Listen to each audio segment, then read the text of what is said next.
सभी को नमस्कार. Respected Vice Chancellor Sri Kuldeep Chand Agnihotri ji, Chair Professor Dr. Arun Kumar ji, Organizing Secretary of this lecture series, Dr. Pramod Saini ji, and other teachers, students, and others. I'm sorry that I could not speak in your beautiful Hindi language because I am still in the learning process of that beautiful language. So kindly excuse me for placing the views, placing the ideas in English. Today, the Deen Dayal chair of the university has asked me to present the views on Deen Dayal ji and Dattopant Thengudi ji. These two are very important, great visionaries who had in fact placed before us a great vision which will work as an alternate to two paradigms that exist or existed in the global scenario.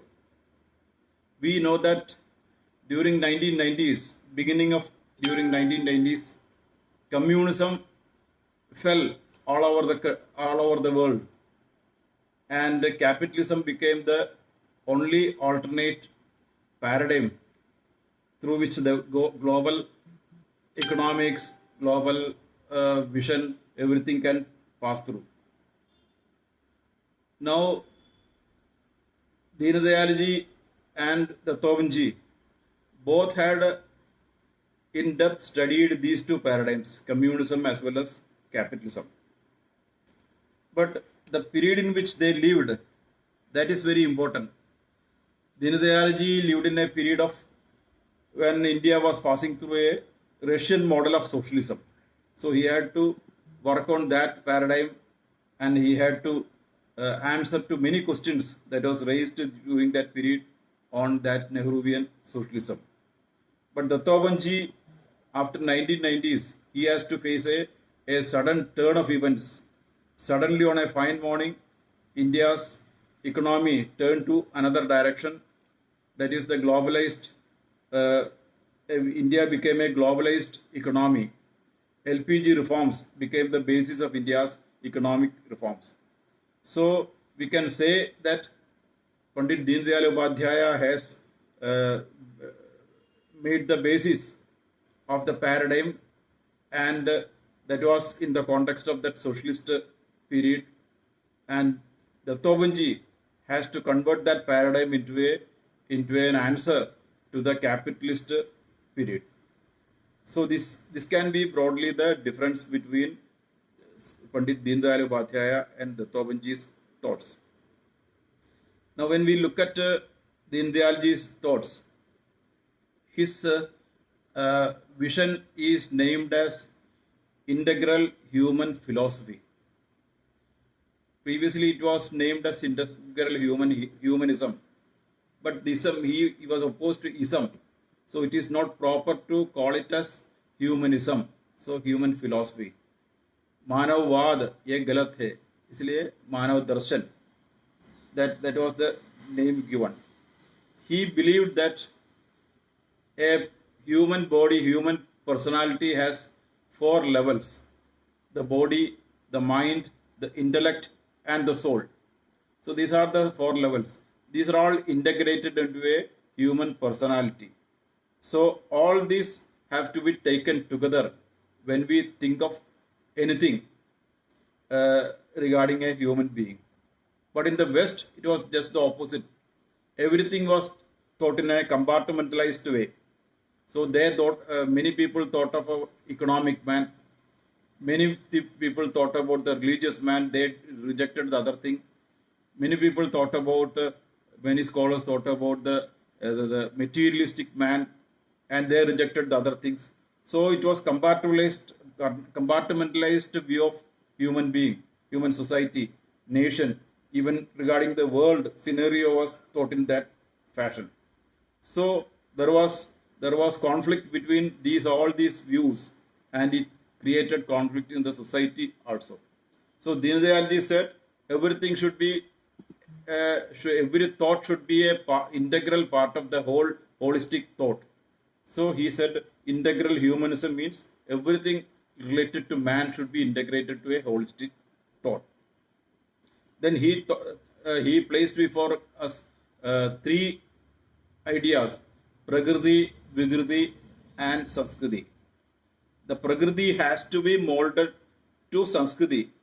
Dharma plays a constitute should be Dohanam, milking of the nature. Just like we are milking a cow, we feed the cow, we love the cow, but for getting milk, we will milk the cow. So just like we should love the nature and we should treat the nature as a mother. So Mother Earth concept has been laid down by our forefathers. So we have to, like milking the cow, we have to look at the nature. Similarly, he has mentioned how the Westerners looked at some strange ideas that has developed in India. For we people who are living in India, it's not a strange thing. But for the Westerners, they thought it miraculous. They thought how a country like India, which is so diverse, every area has got a culture, every area has got a religious diversity, food diversity, food things, but it's all connected through a common culture. So that type of a different types of people living, languages, etc. How India could reconcile all these together in a common thread. That was a miraculous thing, because in the West, all these things are mutually conflicting. For example, they considered language as the basis of nation. So people who talk a particular language, they were considered as a different category, different nation. But in India, we have everywhere you will find a different language. Still, all these different the people who talk different languages, all these are all connected into a one nation. During the Bhakti movement, the same Ramayana was written in all the languages at the same time. That means the entire nation was aroused, or it was connected through a Ramayana culture, through manifested in different languages. So that was also against the Western theory of language as the basis of nation. Similarly, he said nation is an organic concept. Nation is an organic concept and it has got a soul. He named it as Chiti. Chiti is the Atma. It is the Asmita of that identity of a nation. If that national Chiti is suppressed, that will create aberration in the society. So the best way of progressing a nation is arouse that Chiti. That is our dharma, he said. And he said there are many institutions in the society that is meant for arousing this Chiti. And India has a difference with other countries in the lawmaking process.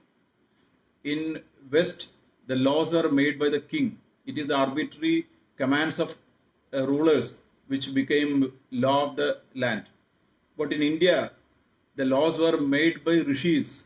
The rishis who sat in a separate place, mostly in a remote forest or a village, and they, from sitting there, they looked at the society and they formulated the laws. So rishi made laws. That is a peculiarity of Indian society. Similarly, on the concept of secularism, Deen Dayal ji said in the West, the word secularism originated in a European historical context. There it was against the church, this concept of secularism arose, and then it was anti-religious, or as a compromise. The meaning was given as neutral to religion. But in India, we cannot be anti-religious or neutral to religion. We respect all religions equally. So Sarvapantha Samadha, that is our concept. We respect equal respect to all religion. So the Western concept of secularism doesn't fit into this type of concept. He's explained. Similarly, he said the society is self-born as per Indian concept. So the society is born like an organic being, and so it has got all the characteristics of a organic being. But in the West, a society is an artificial creation. It is formed through social contract theory. So people coming to a contract, and thus society was formed. Similarly, he was against consumerism. Consumerism was a basic feature of Western society. Everybody wanted to have maximum material gains, but that was the basis of GDP. That was the basis of standard of living. Everything that became the basis. But in India, we were not happy with that consumerism. We want to consume things. Minimum consumption was our concept. That doesn't mean that we are against material needs of the people. Artha and Kama were both very important in human life, but it should be based on dharma, and it should move towards achieving the goal of moksha. So these Chaturvida Purusharthas are architected in such a way that these things should be in that fashion. Similarly, the concept of state differed widely with the Indian concept and Western concept. State is a watchman in India. It was only one of the several institutions. It doesn't have such a very highly glorified position in Indian society. That is why Dr. Ambedkar, while he was discussing about Indian Constitution in the Constituent Assembly, he said there were powerful monarchies in Delhi during the period of after the foreign invasion, but even during the powerful monarchies ruling in Delhi, our villages were not at all worried about that thing. They were all in a different. They were all carrying on their own activities as normal without caring that thing. That panchayat system was very much strong here. So state didn't play a important role or that much role as it played in the Western society. In Western society, everything depended on state. So if there is a change in the ruler, the social direction also will change. That didn't happen in India. So people considered dharma above state. So everything was directed, guided by dharma. Dharmena eva praja sarvam, rakshanthisma parasparam. People protected each other. Even today, that is the system in our Indian villages. So that was totally different with the Western system. Then regarding the functioning of democracy, actually democracy has originated in India. The Vedic Sabha and Samadhi, they were the strong beginning of democracy in the world. But Indian democracy differed with Western democracy, Deen Dayalji said. What is the difference? In Indian democracy, we respected unanimous view of all the people sitting there. But in Western democracy, just a majority is sufficient for the democracy to move forward. So there was oppression of minority people. That was there in every society. But in India, it was a unanimous view that will be respected by everybody. So when you look at the panchayat system functioning in India, it was mostly based on the unanimous view. Similarly, Deen Dayalji talked about who is to share the wealth, who should share the profits. In the Western capitalism, it is the individuals who had more efficiency, more capacity. They will share the maximum profit. They will share the profits. That is why most of the wealth in the world is shared by a small portion of wealthy people. In communism, it is in the hands of the state. But for India, the wealth, the profit, everything is shared by the society in common. Kaudilya mentions about this. The property is shared by the society. That there is a mention by Kaudilya in guild system. That was the peculiarity. Similarly, Deen Dayal ji talks about technology. Technology should be for a social goal. A social goal should be given to technology. Otherwise, it will be dangerous to the society. That was what he said.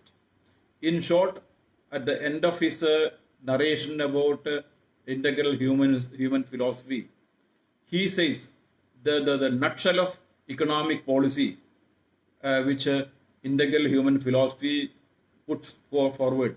We can say it is Swadeshi plus decentralization. We have the decentralized system of political system, that is Panchayat, decentralized system of economic, that is in the village level, village self-sufficiency.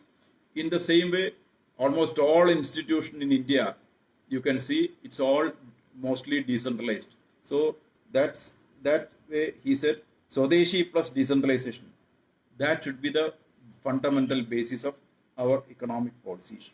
So these were broadly the thoughts that Deen Dayal ji has placed before us in his integral human philosophy. Integral human philosophy is not a invention by Pandit Deen Dayal Upadhyaya. It is what is said by most of our great people throughout history, right from the beginning till the from Vedic times till this day. All the great people, they have mentioned about all these principles according to different times. The terminology, the presentation may be different. So Deen Dayal ji only made it in a nutshell, in a small framework. He brought everything. That was his peculiarity. That is why many Westerners, they wonder how India could manage to be a continuous society from Vedic times till this day. When we talk about the two paradigms, communism and capitalism, communism could not even survive 100 years. After Russian October Revolution, it could not complete 100 years. Before that, it fell down. Capitalism began about 300 years back. So after 300 years, it is also in a crisis. After the global financial crisis of 2008, everybody feels it is in a crisis. So these two paradigms could not meet the needs of the global society. It fell down. But there is one paradigm that was subsisting in existing in India for the last 5,000 years. That has been brought to a nutshell by Pandit Deen Dayal Upadhyaya. Now Dattopant took this Deen Dayal ji's ideas to the capitalist new paradigm which has engulfed Indian economy. Dattopant mostly he talked about economics, but he also talked about law, society, sociology, and many other aspects also in the light of Pandit Deen Dayal Upadhyaya's philosophy. Dattopant said, little in an aggressive way, he said, the final phase of ideological warfare has arrived. Now it is every Indian citizen has a duty to tell to the world that this is the paradigm that is going to be the savior of future world. So we have to we have to campaign this paradigm to the external world. But we will hear that America, countries like America, Europe, etc., they put forward a particular idea to the world that there is no alternate to capitalism. TINA, there is no alternate. TINA is the word used. This TINA has been in the minds of even our Indian intellectuals. They feel there is no alternate to capitalism. So everybody has to somehow carry capitalism with them in all their economic thoughts, in all their day-to-day life. It is inevitable. That is what they feel. That is not correct. There, Dattopant quotes the Toynbee's views. Toynbee has studied the entire world history. He is a famous historian, and he finally arrived at a conclusion that a history that has got a Western beginning will definitely have a Indian end. That is what he said. So in that context, Dato Banji, he put forward his thoughts. Dato Banji was like a rishi, and because he is a rishi, he was raised to the level of a Krantadarshi. So during 1980s, he said that communism will not survive in the world within the next 10 years. So that prediction has come true. Within 10 years, communism fell down. In the same way, you will find in the 1995 edition of Third Way.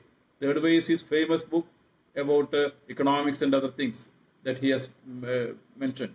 In that book, he has said that this globalization also will meet its end. Is also in a crisis. The capitalism is in a crisis, so it will not go beyond 2010. Only thing is that the demise of capitalism is only delayed. It is delayed because of the capitalism. Capitalism generally it finds new ways to meet the new maladies. So that way it will survive, but it will not go beyond 2010. That also came to be true when after the 2008 global financial crisis, many world-known personalities said that is the demise of capitalism. That was the word they used. That is the demise of capitalism. Thus, Dato Banji was a Krantadarshi. His predictions on communism as well as capitalism must come true.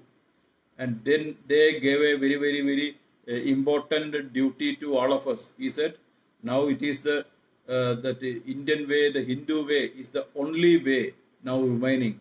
We have to project it to the whole world. That is our duty. So every research, every thought process, discussion should always, whenever there is a capitalist idea or something related to economics comes, definitely it should think in terms of the Tobanji's and Dindayaji's ideas. There should be a India-specific perception, India-specific thought should be given to every aspect of our social life. That is what Dato Banji has said. Dato Banji, while placing his views, he said, we should have clarity on ideas. Voltaire has said, define your terms before debate. In the same day, he said, you should have clarity on certain ideas. For example, he said, Ism is like a religion. It's a closed framework. So we should not call anything as Ism. So Hinduism, that is a wrong term. It should be Hindutva. Then only it will reflect the Indian idea. Hindutva, when you say Hindutva, then it cannot be a religion. It can be a package of religions. It can be a bundle of religions. It is like a bundle of beautiful flowers packed together. So Hindutva, so otherwise we will mistake, as many people in the common parlor, they think Hindu is a religion. That is not correct. Many people have said it is not correct. It's a bundle of religions. There are beautiful flowers taken together like a bundle. So that way he has said Hinduism is wrong, Hindutva is the correct word. Similarly, there are, when you go to Hindu philosophy, Maya, Mithya, these are all translated as illusion. He said that is not correct. Illusion cannot be the correct translation. It is a Maya and Mithya, these are all totally different from that thing. Maximum you can say delusion, a new word that can be used for that. Similarly, secularism, secular, that word also you cannot translate it as Sarva Bhavanaya or Sarva Bandha Samadhar. These concepts cannot be related to secularism. So, in that way, he discusses about many ideas. Similarly, on capitalism, he said, the fundamental of capitalism is flawed. He quotes Lionel Robbins. Lionel Robbins defines capitalism in terms of unlimited wants and relative scarcity of resources. So these two things are against the concept of Indian thinking. So Lionel Robbins also said, it is not the job of economics or economists to teach ethics. Ethics has nothing to do with economics. So he kept ethics also away from business, economics, etc. This is also sharply in contrast with Indian idea. So we have to say that ethics has to be definitely clubbed with economics. That is our idea. Similarly, Dattobhanji analyzed capitalism and he narrated the main drawbacks, the flaws of capitalism as it is based on exploitation. Without exploitation, capitalism cannot survive. It is based on a market-centric philosophy. Everything is market-oriented. It is based on consumerism. The volume in which you can increase consumerist greed of the people, then only capitalism can survive. Recently, an article has come out about how consumerist ratings has gone down, and that is going to affect the global companies. That also has come up. So consumerism also is to be flared up, then only capitalism can survive. Similarly, capitalism believes in monopoly. Monopoly means everything is concentrated in a few hands. Similarly, it believes in individualism. They cannot say that everybody has to be equally distributed. That's against them.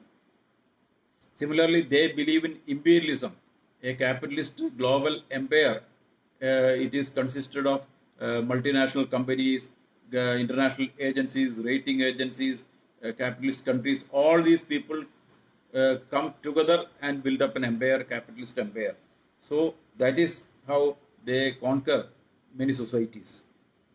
Similarly, inequality is also a feature of capitalism. So Dattobhanji discuss all these things and say all these things have to be are against the spirit of Hinduism. So all these should be rejected. Then he said, for the purpose of sustaining capitalism, there are many devices created by monopoly capitalism. He mentioned a long list: patents, brands, copyrights, trade names, licenses, quotas, protective tariff, cartels. That way he mentions many things. For capitalists, even education is a big business. Education is called a knowledge industry.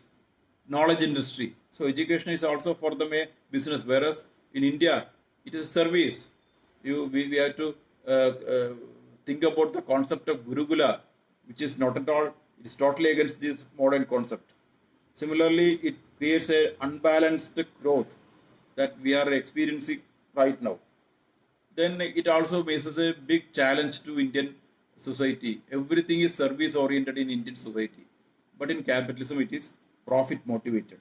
Similarly, there is decentralized. We believe in decentralized production and distribution, whereas capitalism everything is monopolized, centralized. So this is against Indian concept. We believe the benefit of the last person in the society. That is Antyodaya. That is a concept of the last person should be benefited. That is our concept. So Sarvodaya, all should be.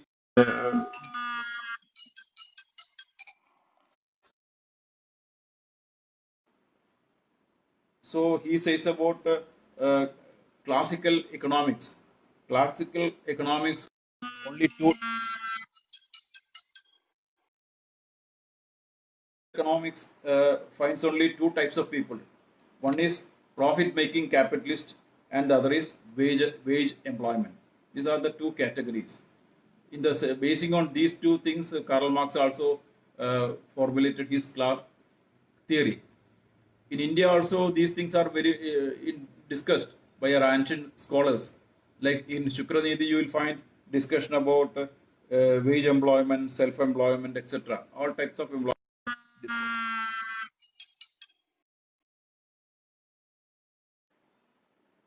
So then he talks about one important aspect of capitalism, that is how do you share surplus value? In capitalist society, it is individuals who share it, and in communism, it is the state. And for the Dattobhanji said, it should be shared by the society. Society is the is a important party in all these discussions. So even in collective bargaining, that society has to be a party. That is what he insisted. He said so, collective bargaining is not an Indian concept. It is against Indian values. In collective bargaining, what happens? Those who are more powerful, they will win in a bargain. So that should not be there. Instead, he said every discussion, every debate, everything should be directed towards national development. So it should be national commitment should be supreme. That is what he said. Then the Tomich's very important contribution is he has developed the concept of he has discussed the concept of development. He has discussed about GDP, the concept of GDP. GDP is based on the amount of consumption. It is about the what a thing can fetch a value in the market. It is based on that GDP is calculated. So he has mentioned if narcotics drugs are produced and it is sold in secretly, that also will come up as a part of GDP. Then he says about trees. Trees, when they are standing in the forest, they have absolutely no value. They doesn't create a contribution to the. So, he said when trees are standing in the forest, they have absolutely no value. They don't contribute to the GDP. Once the forest is destroyed and all the trees are cut and they are brought to the market, when it's sold in the market, it increases the GDP of the country. That means the increase of GDP that will have a destructive effect of environment, or by destructive effect on the environment, a country's GDP can be raised. So he said it is against the concept of Indian ethos. We believe in minimizing our consumption, but the GDP says maximize your consumption. This is like this. So on that context, he quotes the theory of Dr. J.K. Mehta, the theory of wantlessness. He is quoting. He is also referring to Ivan Illich, a famous writer, thinker. Ivan Illich has written about the concept of development in the Mexican context. His experience in the Mexican context, he has said that development is an erosion of means of subsistence. It destroys traditional skills. There is loss of self-reliance and dignity. The solidarity of the communities is lost. There is a spoliation of nature. There is displacement from traditional environments. There is unemployment. It increases unemployment, bulldozing self-reliant communities into cash economy. And there is cultural rootlessness, and corruption will increase in the politics. These are the contributions of this type of this concept of GDP. So in that way, he said this GDP concept of development, everything need to be changed. That is what the Tobanji has said. So he said when Western views everything says maximum to be acquired, we say minimum to be acquired, minimum is to be possessed. So we have the concept of aparigraha, whereas Western concept is parigraha. So we say samyado bhagavoka. That is our concept. We doesn't deny you should not consume. You should we doesn't say that you should not consume anything. A reasonable, a balanced consumption is required for everyone. So for that purpose, the interest of the consumer should be protected.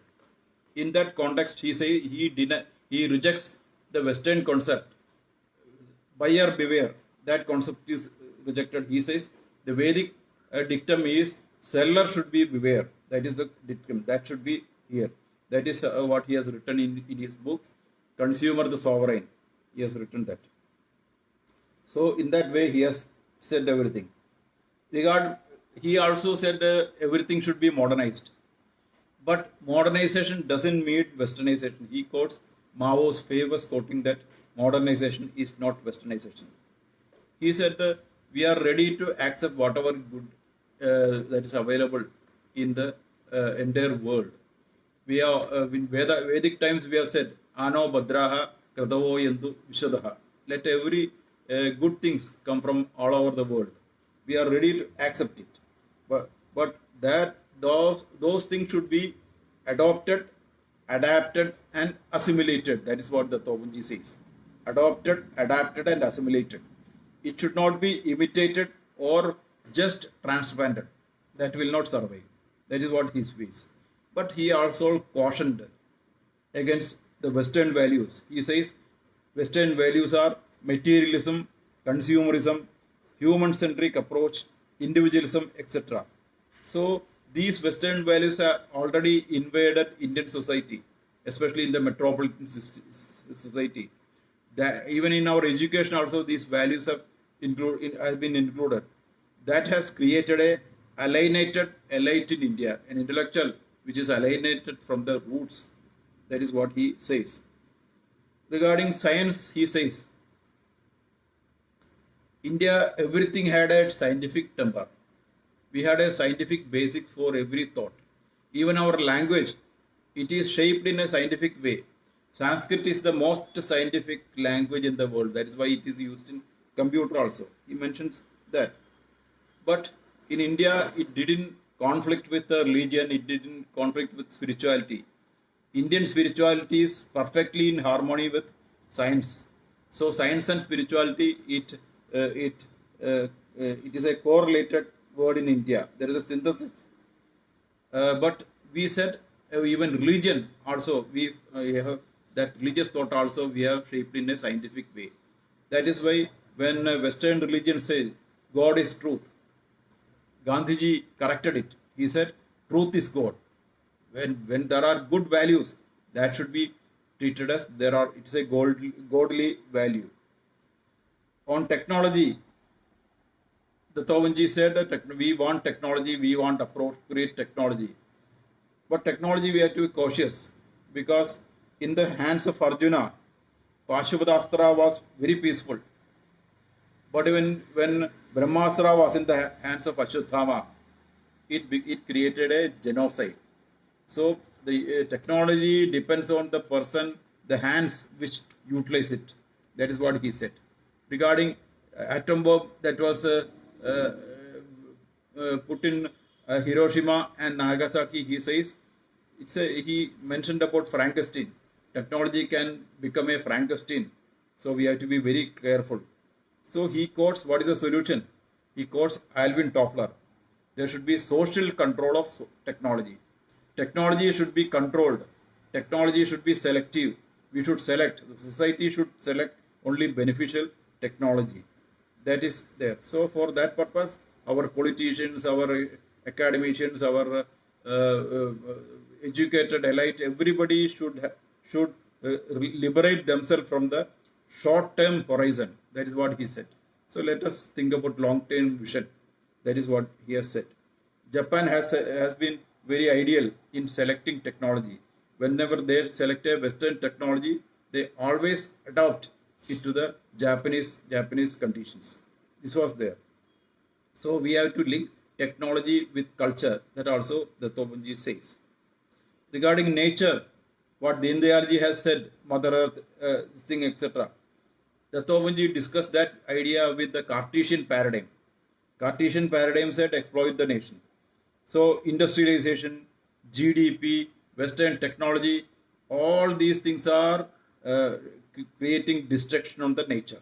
So we have to have a rethinking. Fortunately, in 1972, there was a World Conference on Environment in Stockholm. In that conference, Indira Gandhi, who was the Prime Minister then, she raised the concept of Mother Earth there.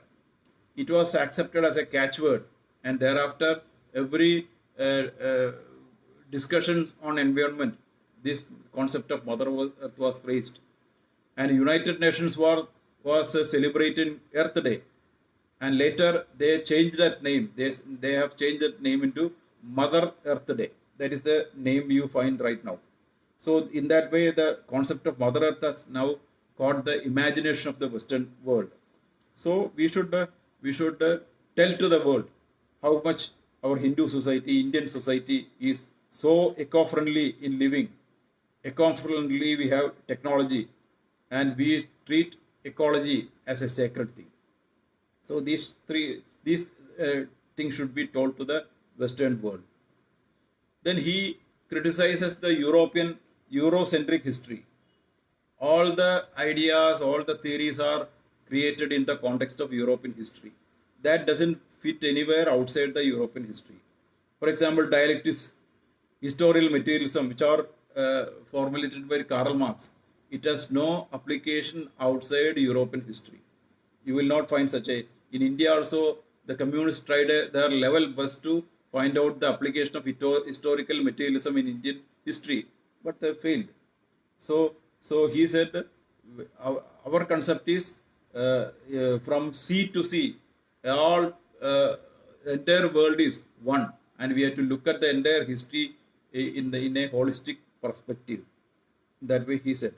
Similarly, he said, in our educated class of our society, they have some misconception about, because they were taught in the academic circle about Shakespeare, Napoleon, Machiavelli, Hercules, etc. So they all, in their daily beliefs, these people have come up. So Dattoppanji said, you should, when you talk about Shakespeare, you should call it as Shakespeare is the Kalidasa of West, not the other way. Many people tell the other way. He said Napoleon should be a Samudragupta in the West, and Machiavelli should be called as a Kaudilya in the West. Similarly, we in English we have the usage Herculean task, that should be changed. We should say Bhagiratha Yatna, because Bhagiratha Yatna is rooted in our beliefs. So that should be. So this is the way in which he makes some examples how we have to look at some certain concept in other language, etc. Similarly, while talking about politics, he said it is foolish to say that only one system of politics, one system of government is perfect for all times. It is not correct. India, when you look at Vedas and other scriptures, you will find 13 different forms of government, like Samrajyam, Vairajyam, Parameshtyam, Rajyam, Janarajyam, Viprarajyam, Samartharajyam, Adhirajyam, Swarajyam. Like that, there are 13. There is description about 13 governments. Dattoppanji said you can also have novel types of such governments in the future also. So we should not be carried by a particular type of government is only fit for ever. That should more be our idea. Similarly, the concept of monarchy is peculiar to the Western politics. Every king was a monarch. But in India, till foreign invasion, the concept of monarch was not there. No king or emperor ever felt that he is a monarch, because he is always like a dasa of the people. That was right from Rama's period. You will find that many stories where the kings they serve the people like anything. So that concept was there. Dr. Ambedkar also mentioned several times in Constituent Assembly about this peculiar feature of Indian history. So here also we considered even dharma was superior to kings. That is why most of the kings had a guru, a dharmacharya, who will guide in times of difficulties. Every Raja had such a guru, and he was the dharmacharya. And the king used to prostrate before such gurus. This you will not find in Western society. You find kings quarreling with religious heads in that Western society. So we had a nation, we had a very strong organic concept of base of nation. We said that there should be one people, one Sanskriti, one Desha, one system in our country. That should make the national body very, very, very powerful. So, but in Western countries, the concept of it was different. Communism said there is no proletariat has no fatherland. That was their declaration. But what happened? Communism developed in every country in a Swadeshi way. In Russia, Lenin created a Russian model of socialism, so communism. In China, it was Mao developed a Chinese model of communism. In Vietnam, Ho Chi Minh developed a Vietnam model of communism. In everywhere, that type of the nation became strong, even in a communist regime which rejected nationalism and they embraced internationalism. So that way, he was there. Then the Tobanji talks about law. India is unfortunate to have a Westminster model of legal framework. We have an Anglo-Saxon legal framework working in the country. So in that framework, there are several strange ideas, but we have to bear with. The judge should not go too much to inquire about the justice, truth. That will cast upon a doubt about the judge himself. Suppose judge feels the evidence are not sufficient to find out the truth. So he started inquiring, going into some investigation that is prevented. But in so it is a accusatory system. That is the British system we have adopted in modern India. But in ancient India, our Hindu jurisprudence was based on inquisitive type of legal system. And there he discussed many things about law. He says how law has developed in that what context. That also he is saying. So there he says the Western society believed in might is right, but Indian society always believed right is might. That was a concept. So Satyameva Jayade, every time truth will triumph. So in Kaudilya especially says the best people are to lead the rest. That is what he has said. That is what in beautiful words the Tobanji describes the Kaudilya's words. So in Constituent Assembly, when the Constitution was drafted and present before the Parliament, the last speech of Dr. Ambedkar, in that speech he said the success of this Constitution depends on the moral sense of the people, the dharmic sense of the people. It depends. Constitution on its own cannot succeed. It depends on the moral sense of the people.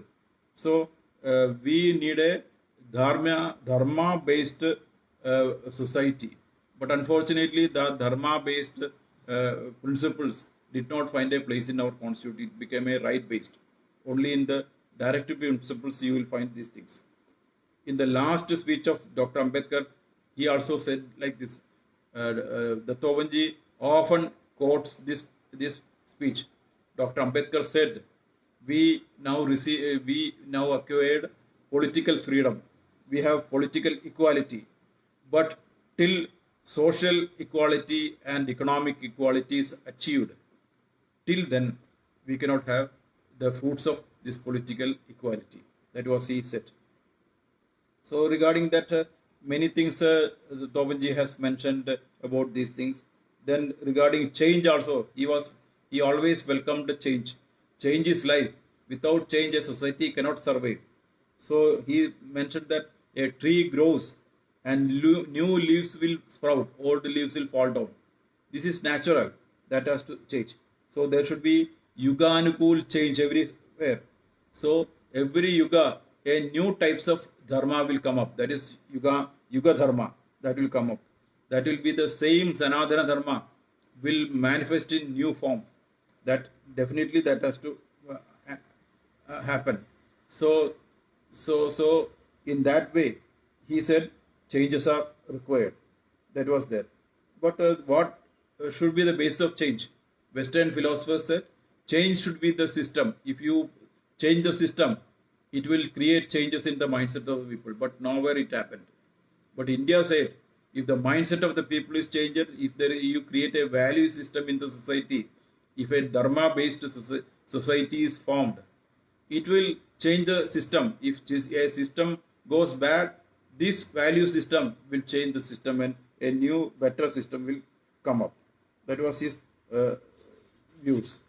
Then regarding integral vision of the ideology also, he said this integral vision came to Western mind during the Second World War. When Second World War on because of many ground level needs, interdisciplinary thinking was started. But India, it is very much in our blood. Interlinking of all beings, not only human beings, all the beings in the nature is being interlinked by the same spirit. So even Purusharthas, they are all interlinked. So integral vision is very much in the society. So in such good words, both Deen Dayal ji and Datta Banji, they will take us to a magic world of ideology. It's a wonderful world of ideology that they have created. It is fit to become an alternate to communism as well as capitalism. The only thing is that we have to be vocal. We have to stand up and tell to the whole world. We have got this is the real paradigm that has survived for last 5,000 years. This is the only paradigm that can be a hope for the future. So for that purpose, we need to have a lot of research, because every day new challenges will arise, and we have to analyze that challenge in the context of these principles. For that purpose, we have to read the Banji's books. The famous book is, everybody should read the Banji's book, The Third Way. Now it is available in Hindi also. So we should start from there. Then there are many other books. It's all available in a website in the name of Datta Banji. All the books are PDF forms are available there. All the list is available there. So there is no difficulty in getting Datta Banji's idea. Once we go through these books, these ideas, then you will find that it is a wonderful world, and that in that magic world you will find that all the challenges, all the issues, all the problems that the world faces now, it has a Indian solution. So in that way, we have to direct our research. With these words, I conclude. I once again thank the university organizers, the vice chancellor, the chair, and organizing secretary for inviting me for this program. Thank you.